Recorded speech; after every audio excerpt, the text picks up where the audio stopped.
So I grew up in a country called the Ukraine. Have you heard of this place? Like it's been in the news lately? Right. But I'm going to date myself a little bit because when I grew up in the Ukraine, it was still Soviet Russia. And yes, I'm that old. Yes, I know. I look fabulous, right? Okay. So when it was Soviet Russia and being born a girl, you guys, not good. My glass ceiling was literally just to get married and have kids. That's what they hoped for me. I see the look on your face.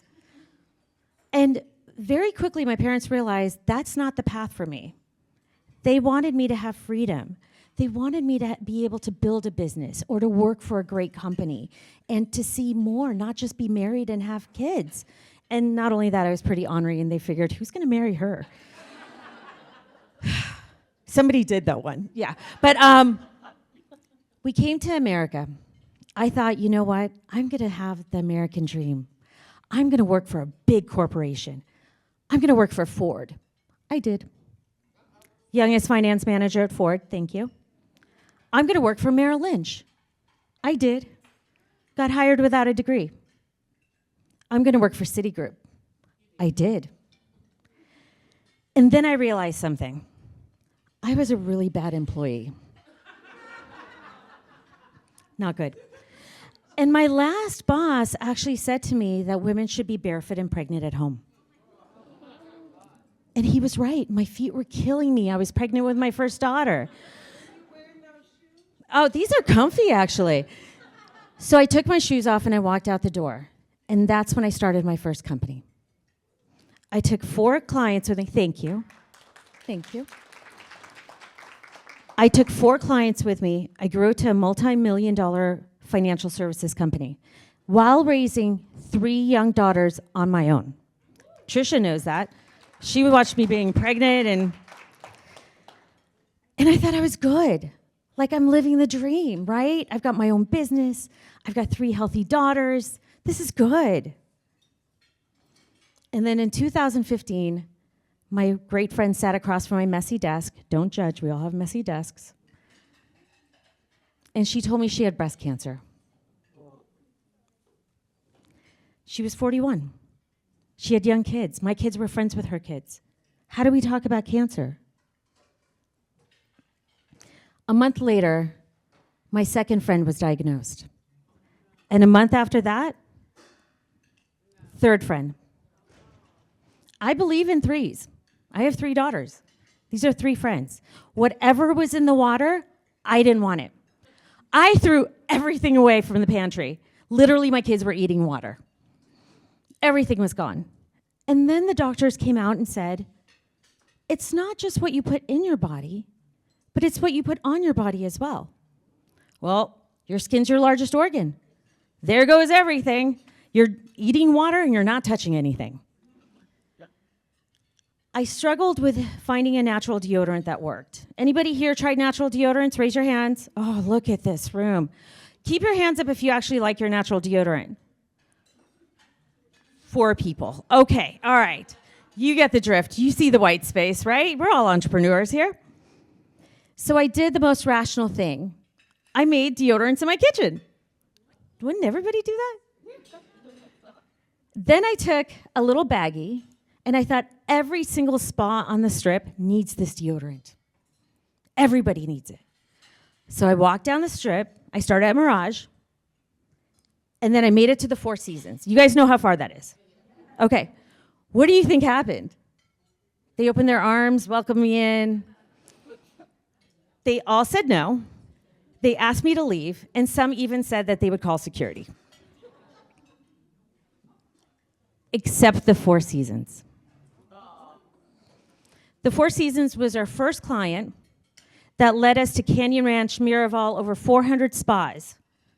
And we were killing it, you guys. Even during COVID, we worked with Alaska Airlines, Southwest Airlines. It was awesome, and we were growing so quickly. And then in 2022, we were going international, and I had the opportunity to go to Dubai and speak to the Middle East. We actually had an appointment with Cosmo in the Middle East to do a whole interview. And there's a person in this room that was there on this trip, too. My plane lands, 17-hour flight. How do you guys all feel after 17-hour flight? So good, right?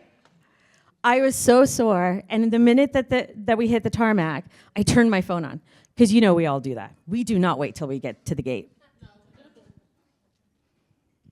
And it went crazy. It was ringing like crazy. And I actually answered it. I had great reception on the plane in Dubai, believe it or not. And it was my doctor telling me I had breast cancer. Full circle.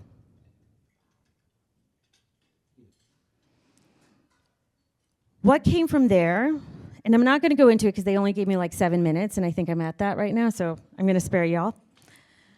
But what came from there was the ability to let go, from holding on so strong to pushing this business to the level where I was killing myself. And I had to step back. And you know what happened when I stepped back? And I went into my community. I looked at the women around me and I said, I need help. Because this breast cancer was not early. This was big. Chemotherapy, radiation, 7 surgeries. I have new hair. It's fantastic. Thank you. Thank you. But,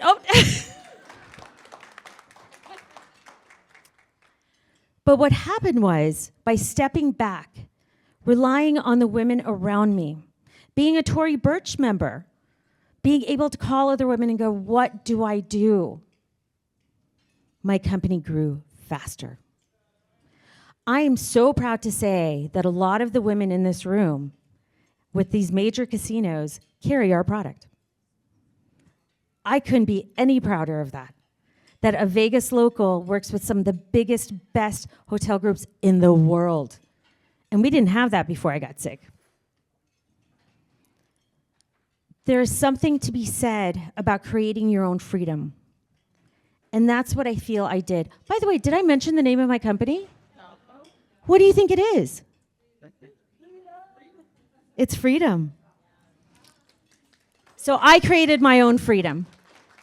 So I am going to put a challenge to you guys, because I know I'm getting close to that time. They're going to sing me off. It's like at the Oscars here. How do you create your freedom? Because I want you to look around.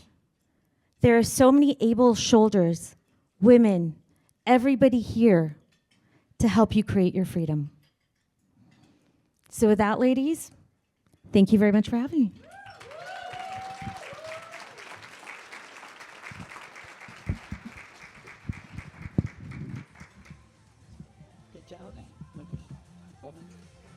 I told you she was fabulous. Okay. Come on, Ira. Hold on. Can you see me over that? I'm so proud of Ira, because honestly, you talk about your first husband. I remember you married your first husband. He was adorable, by the way. He was a good-looking guy. But I'm really proud of her. You remember my best friend, Felicia, who did not survive breast cancer. And I just did the American Cancer Society's gala. We raised over $350,000, actually $366,000 for cancer. So, sure. I'm so sorry, you guys. I should state that not only do we bring it full circle, but we also are part of the Las Vegas Breast Cancer Warriors. It's an amazing group out here that handles the mental aspect and everything from beginning to end of breast cancer, so we make sure we give back as well. It's very important. It's so important. One thing I learned is that the American Cancer Society, they don't want anybody to go through it alone, and that group would be great as well.